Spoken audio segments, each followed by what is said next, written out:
Okay, we'll start right where we left off and get into some um, math and using the Python prompt window as a calculator. So we'll start out by trying some addition, and we would expect 4 plus 5 to be 9. And you'll notice that there's a pound sign here and everything turns red after it. Um, that allows you to write comments. The pound sign tells the interpreter do not interpret everything after this pound sign, is basically what's going on there. So the interpreter will only interpret 4 plus 5, and we should get 9 when I press return. And that's true. Um, so do some subtraction. Um, we would expect 40.5. You use an asterisk for multiplication. And forward slash for division.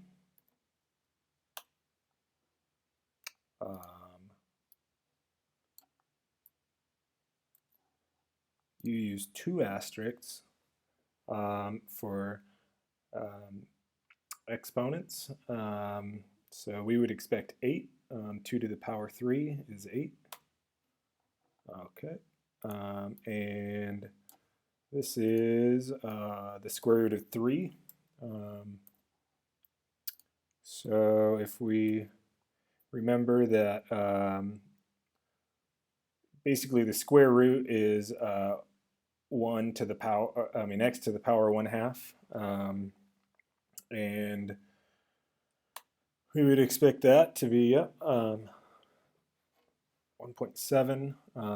And just to give you an idea of what parentheses we'll do a little parentheses practice here. And this should be the same number because this is basically saying the same thing. And that's what we got. So a little bit more about parentheses. You can use them to change the order of operations. So this is going to go order of operations is multiplication and then addition. So it should go 20 times 10 plus 5 equals 25. And if we do the same thing with this one, it should be, it'll start within the parentheses. 10 plus 15 times 2, we would expect that to be 30.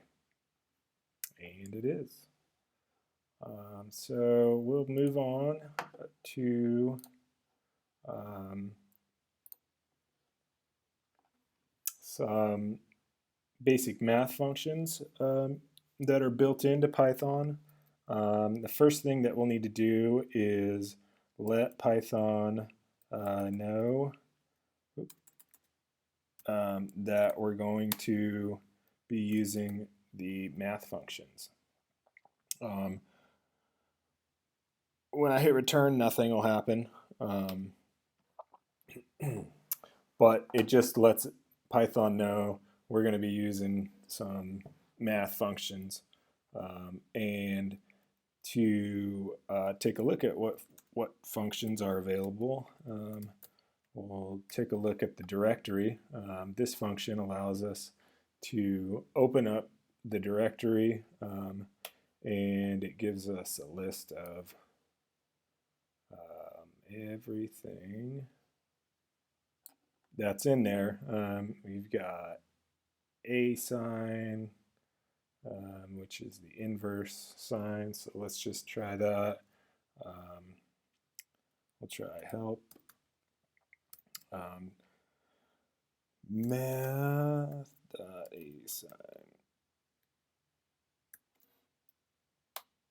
And arcsine.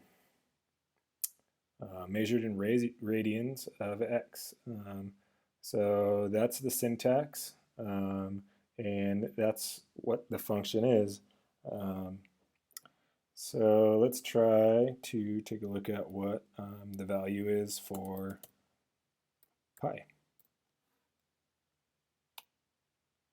Exactly what we'd expect. Math,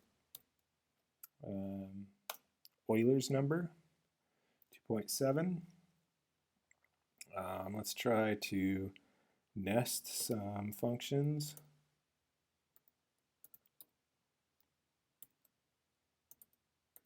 And we'll put pi in cosine.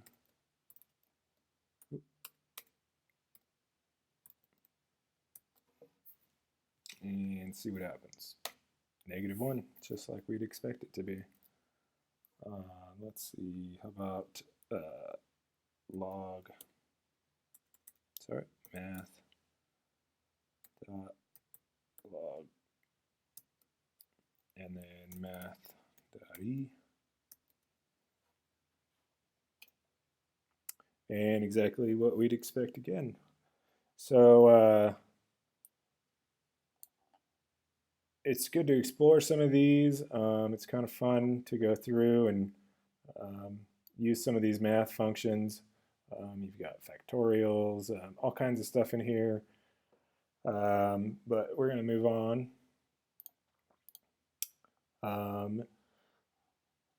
to variables next. And that's the end of this one.